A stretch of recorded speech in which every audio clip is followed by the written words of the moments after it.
我再和大家确认一下，一会儿上去谈判，就按咱们昨天晚上商量好的说。是。安东，你看还有什么要补充的吗？没了。哎，那这样吧，你跟我们一块儿上去，你聪明，有事儿呢，我们可以商量商量。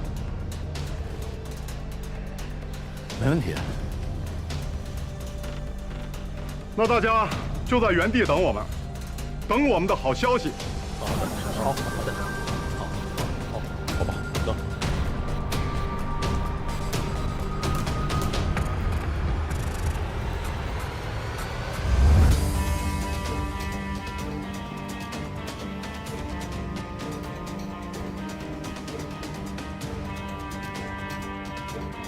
是这样，我们跟铃铛网的管理部门研究过了，他们还是不能答应你们解封店铺的要求。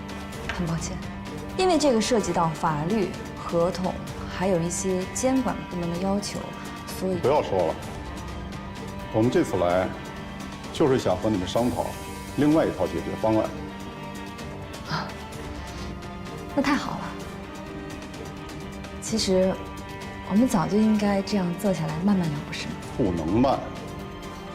我们只有3个要求：第一，必须返还我们的保证金；第二，你可以不解封原来的店铺，但必须允许我们开新的店铺，而且在1天之内，店铺审核和上线流程；第三，在购物节的宣传当中，必须帮我们做免费推广。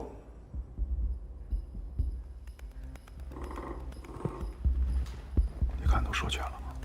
说全了，都说全了。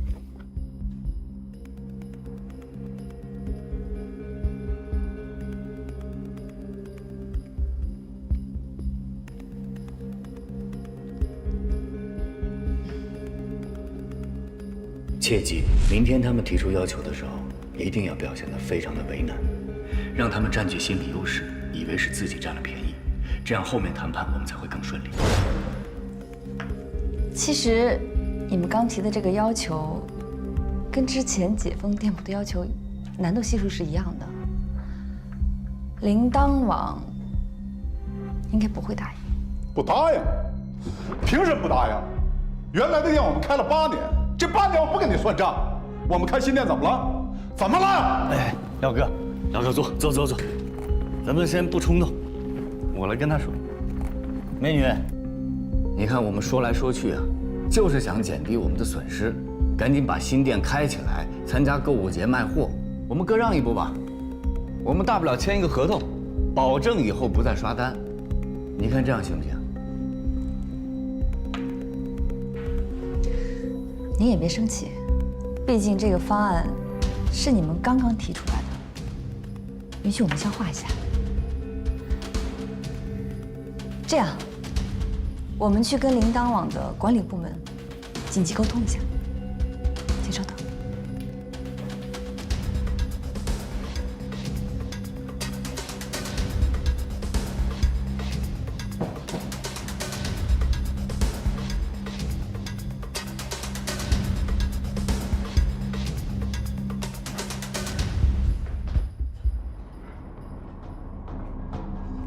魏总说，至少要拖15分钟，时间越久，他们会越慌乱，达成协议的可能性就越大。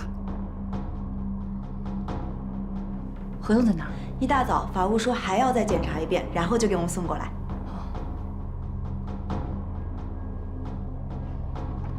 你们俩去拿一下。好。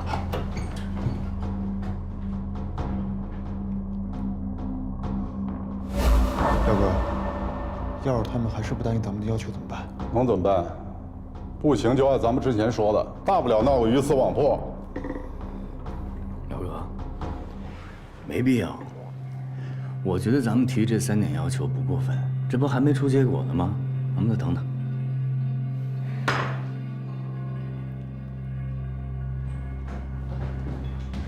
张总，合同拿来了。怎么这么慢啊？一直在催他们，法务看挺仔细的。都过了3分钟了，快走吧。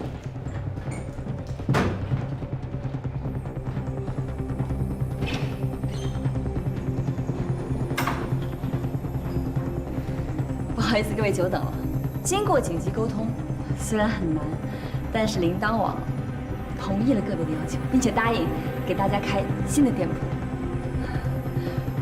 我们拟定了新的合同，只要你们签了字，24小时之内，新店铺上线。这还差不多。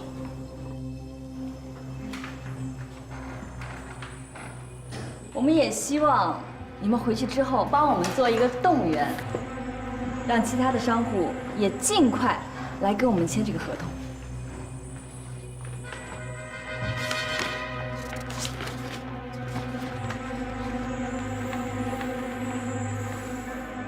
哎，等，别签，先别签，别签！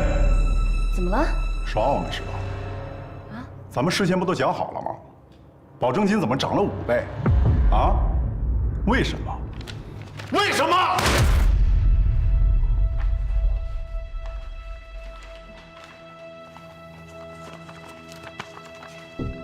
凡在铃铛网重新开店的商户，需按照原来保证金金额的5倍缴纳保证金。怎么回事啊？抢啊！我们能交得起5倍保证金，还开什么店啊？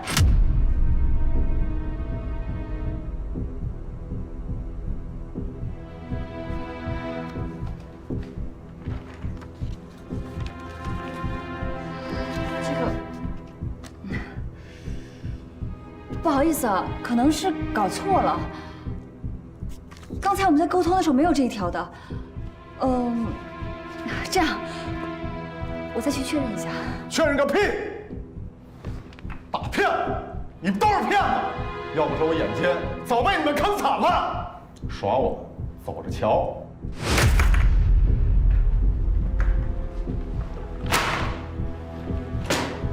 都给我等着，看看到时候谁后悔。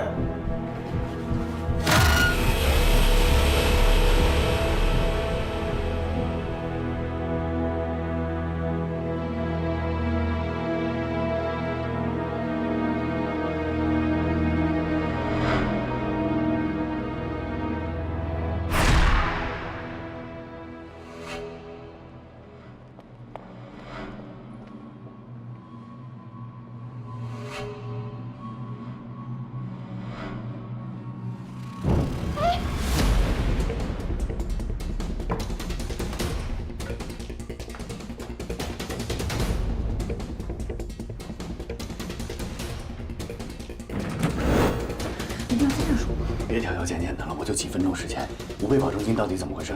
我真的不知道，合同之前我看过没问题的，5倍保证金的事情一定是今天临时加上去的，绝对不是临时决定的。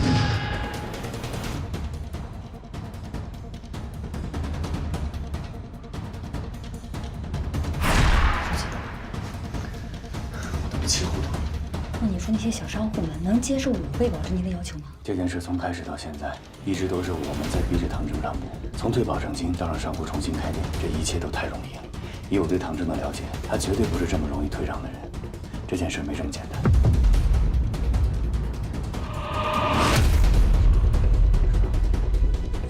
铃铛网打击刷单的这个行动，目的并不单纯，唐正一定还有事情瞒着我。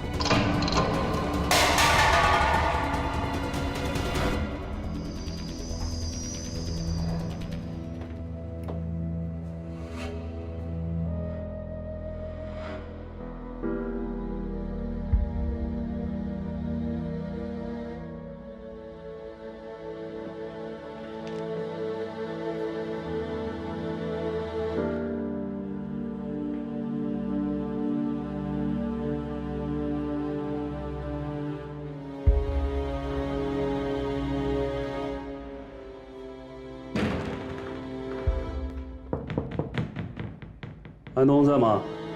我在啊。你怎么来了？廖哥说时间太长了，让我来看看。哎，你跟廖哥说一声，我拉肚子，我马上就出去，你稍等我一下。那你快点啊。嗯。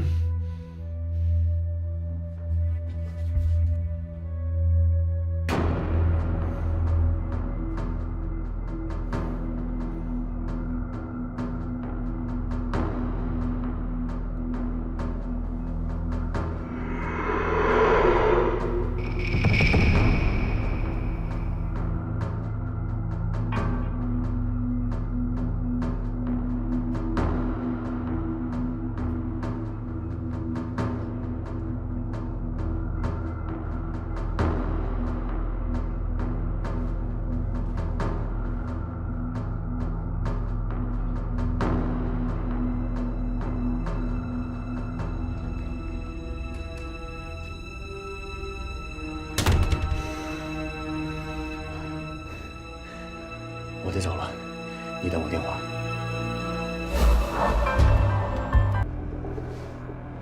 铃铛网把保证金提高了5倍，谈判丝毫没有成果，不能再等了，咱们必须马上采取行动。我决定，咱们明天就去铃铛网，向他们讨回公道。唐总，保证金为什么要提高5倍？这件事情为什么事先不告诉我们呀？江总，别那么心浮气躁，有什么话坐下来慢慢说。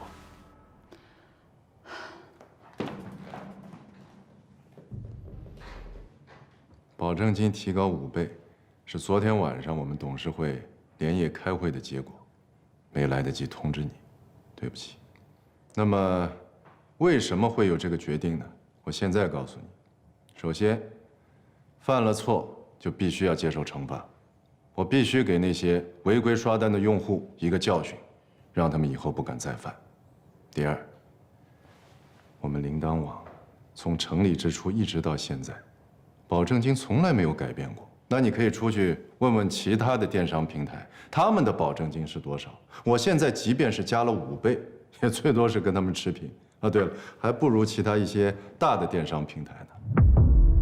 我之前研究过这些商户的资料，他们大多数都是小本经营，流动资金和利润都特别小。现在保证金一下子提高了5倍，他们压力会非常大，根本没办法承担。那就不要开店了。市场是很残酷的，优胜劣汰嘛。现在那些小商户，要么交纳5倍的保证金继续开店，要么就是彻底离开铃铛网。我也给他们2选1。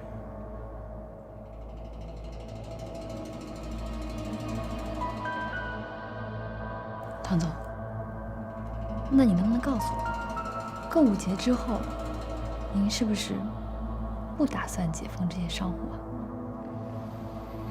我现在只能告诉你，对那些违规刷单的商户，我只有3个字：零容忍。要是他们觉着我是一时心血来潮才打击的刷单，那就不如趁早滚蛋。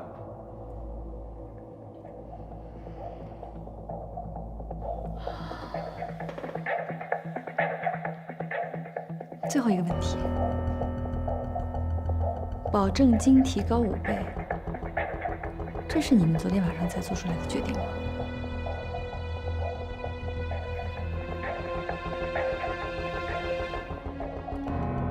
江总啊，你的问题太多了。你现在不是应该来质疑我，你应该把所有的精力放在怎么替铃铛网解决即将到来的危机，可以吗？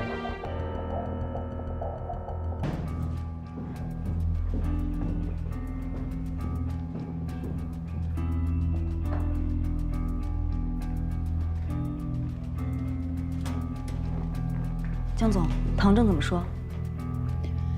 魏哲猜的没错，5倍保证金的事情肯定不是临时想出来的。虽然唐正嘴上没说，但是我看得出来，他从一开始就没打算解封那些商户。不解封就要重新开店，重新开店就必须交保证金。一个商户翻5倍，那就算只有1半的商户留下来，那也是上千家，这得多少钱啊？我要是唐正，拿这笔钱去买基金吃利息就够了，还搞什么购物节啊？唐正一定还有别的目的，只是我还没看出来。反正这不是一块蛋糕，我们掉进陷阱里了。我早就说我们进狼窝了吧？安东，你想办法查一下别的电商网站保证金的情况。首先，我们要搞清楚唐正提出来这个5倍保证金是不是在一个合理的范围之内。OK。还有你，把所有的商户资料全部过一遍，预估一下保证金提到了5倍之后，还有多少人愿意留下来？我们要知道一个起码的基数。OK。江总，奇闻共赏。电商行业烧钱之战，铃铛网亏损运营内幕大起底。亏损？可铃铛网的业绩报表一直都是很好看的呀。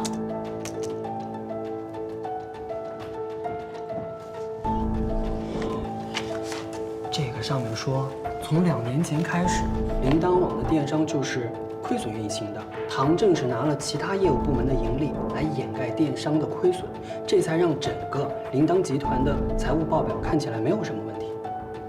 你看，这上面还说，导致铃铛网亏损最主要的原因就是大量中小商户的刷单行为。一方面，铃铛网运营多年的销量奖励政策还在，直接导致了他们每年要拿出一大笔钱奖励给这些商户。另一方面，因为这些销量其实就是刷出来的，而铃铛网却是按照商户实际的销量来收取提成，因此他们从这些中小商户身上收取的提成金额远远小于他们给出的奖励金额，从而导致了严重的入不敷出。这有什么奇怪的？这是电商平台在跑马圈地时的通常做法，赔本也得干。要是我，早就把奖励政策给停了。停不了。你接着看，铃铛网的日活用户60%都是这些小商户。我猜唐正之所以不敢停止补贴，就是怕得罪这些小商户。那他现在封了人家的店，就不怕得罪了？此一时彼一时。这篇文章是什么时候发的？2年前，而且这篇文章的关键词都被屏蔽了，所以刚开始我并没有搜到，就是刚才突然想到这一点，换了一批关键词，这才搜到的。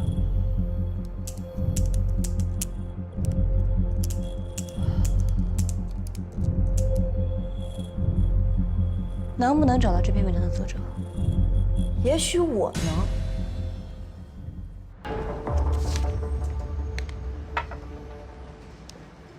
介绍一下，这是我们公司老板江达林，江总。你好。你上次找个律师是假的，这老板不会也是假的吧？老白，别胡说八道啊！上次的事情不好意思，这篇文章的作者你熟吗？王康啊，熟。之前是财经大学老师，后来辞职啊，到铃铛网去做财务总监，再后来因为人事内斗劝退了，就一直做自由写手。前几年我还经常找他约稿。那他现在人在哪儿？出国了，1年前就走了。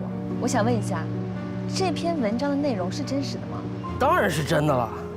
其实吧，铃铛网内部成本高，运营困难，这也不是什么秘密。电商这行业基本都这样，前期都是靠烧钱维持的，拼的就是谁能挺到最后。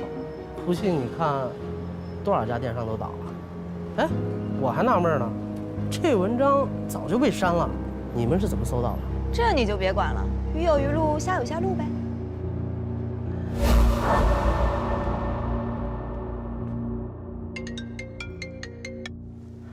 喂，唐正怎么说？果然被你猜中了。唐正虽然嘴上不承认，但是保证金提高5倍这件事情他早就想好了。对了，还有一件事儿，安东在网上查到一篇文章。文章的内容显示，铃铛网一直在亏损。我觉得这件事儿跟提高保证金有关。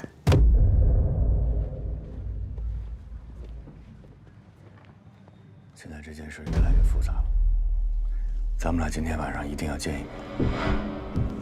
对了，那辆车目标太大，现在这住的人越来越多，我怕暴露。今天晚上8点，咱们俩改在浦北公园见。你一个人来。好，你自己小心点儿。好的。你回公司待命，晚上我自己去见魏征。老大没事吧？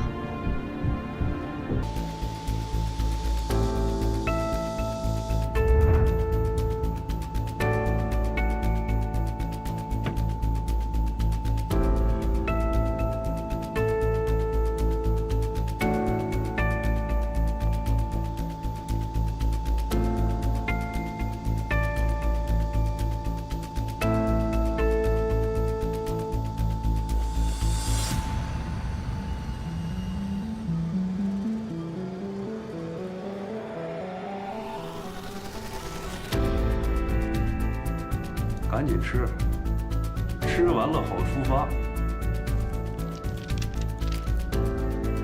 吃不吃你管得着吗？别像看犯人一样看着我行吗？我不看着你，我怕你跑了。你们要是还不相信我，我一会儿就买票回老家。安东，安东，在哪儿呢？这儿呢。总算找着你了呀！你怎么来了？你说我怎么来了？你电话不接，信息不回，怎么回事啊？宝贝儿，我这不是出来办正事来了吗？办什么正事啊？你是不是还有女人了？你是不是要跟我分手啊？你自己看，哪有女人？男人倒有一个。你谁啊？你是谁呀？我是他正宗的女朋友。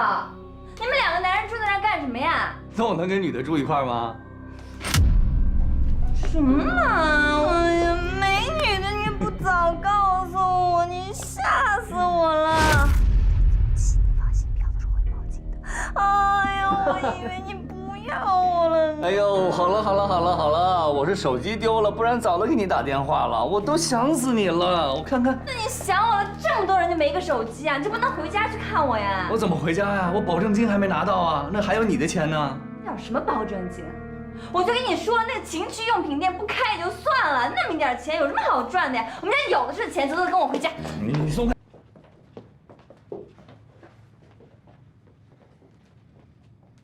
大家都在呢，我先跟大家道个歉，我确实是卧底，我骗了你们，对不起。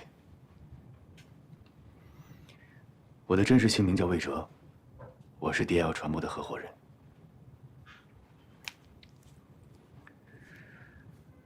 李沁呢？这儿呢。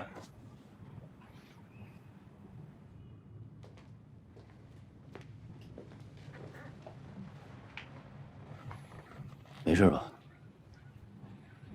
刚才我说的话算数，我们不会再追究这件事情。还有，如果你愿意，我可以帮你找到小丽。到底是误会，还是她欺骗了你的感情？我愿意帮你弄清楚，不收费。谢谢。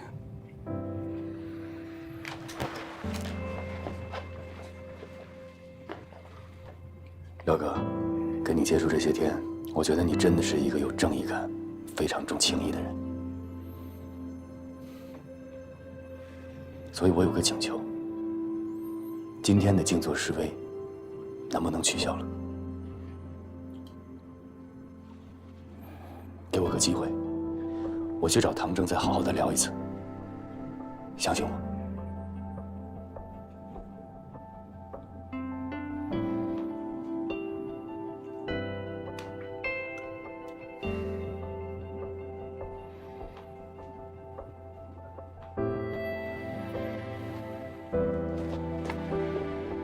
谢谢廖哥。魏哲，你是叫魏哲吧？对，刚才让你女朋友受惊了，对不起啊。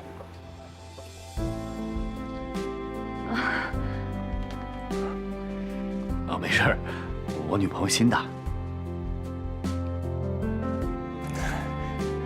那我们走了。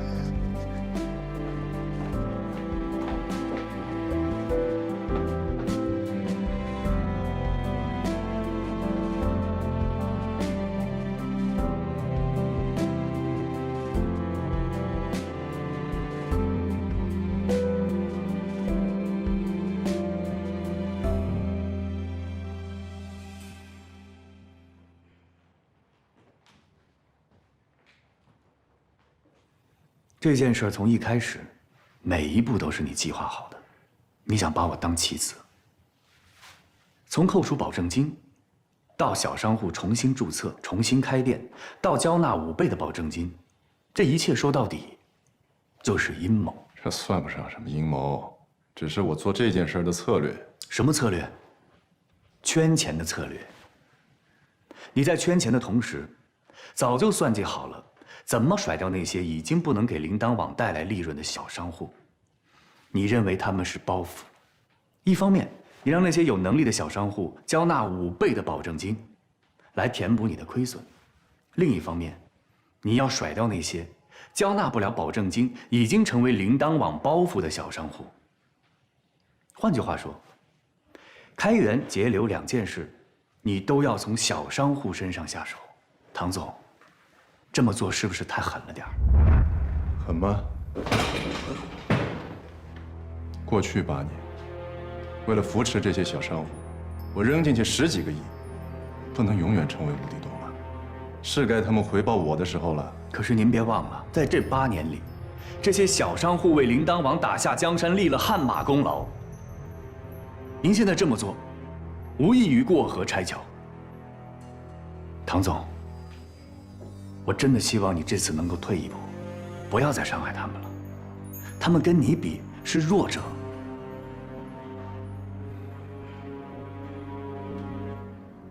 你要我退到哪一步？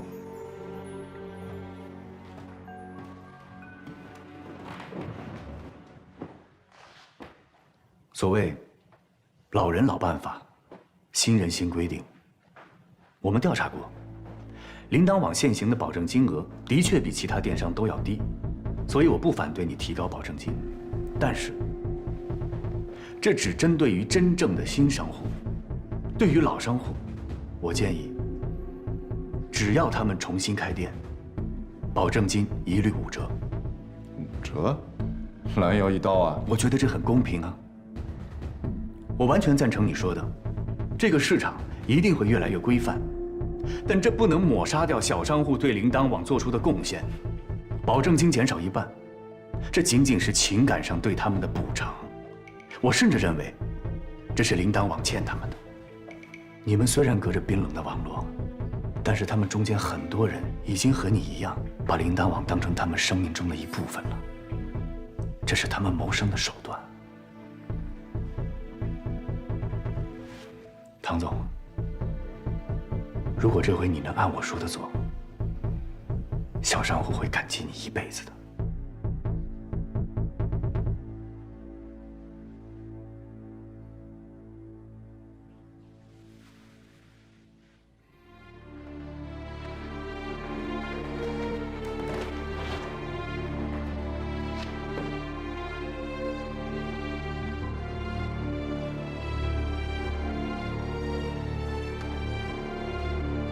大老远的过来，不就为这点钱吗？是不是？也不知道谈的怎么样。愁死了，就为这点事儿。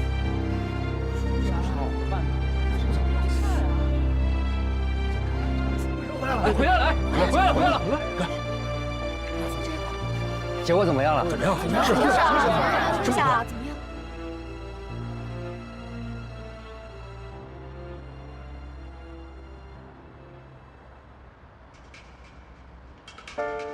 哈哈。